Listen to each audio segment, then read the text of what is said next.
Producers have a responsibility to understand that their role in the global economy is to make sure that there's enough supply in the market to ease those prices so that we don't see inflation continuing to rise.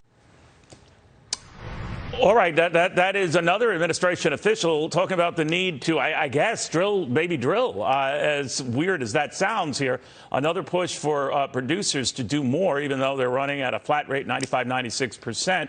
They haven't done enough. The industry's come back many times to say, well, we'd love to if you give us more land on which to drill. Be that as it may, Nick Lohr stepping back to look at the big picture here, C3 Solutions.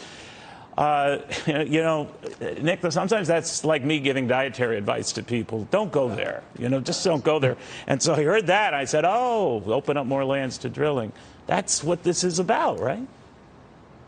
Yeah, that's exactly what this is about. First, American energy producers are stepping up. We've seen oil production hit its peak towards the end of June. We're above 12 million barrels per day. So the oil industry has all the incentive in the world to increase supply and take advantage of these higher prices. What we really need and what the administration needs to be responsible for is regulatory certainty to provide the American energy producers to expand. And we haven't seen that by decisions to cancel energy infrastructure and decisions to really slow down production and investment on federal lands and waters. I always wondered, too, where this goes. I mean, if you're now asking the industry to do its part, and you've made it very difficult to do its part, in fact, going to Saudi Arabia to ask the Saudis to do more of their part.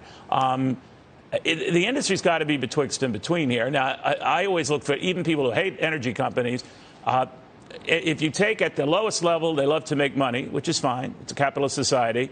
They argue they can make a lot more money doing a lot more drilling because no matter how the economy slows, demand for oil and energy dwarfs the available supply. And if they can get their hands on more potential supply, they're going to make even more money, right?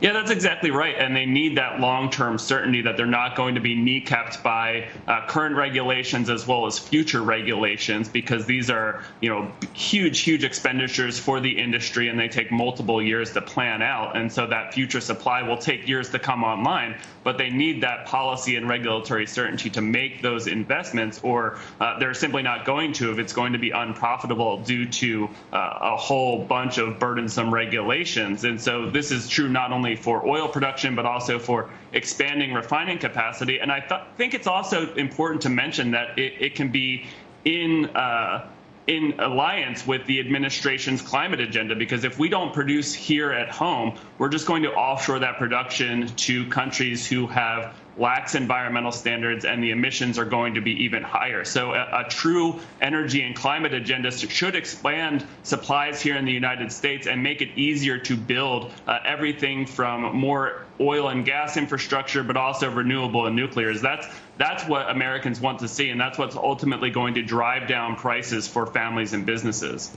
We're not there yet, to your point, though. Nick Lohr, so C3 has solutions on all of that.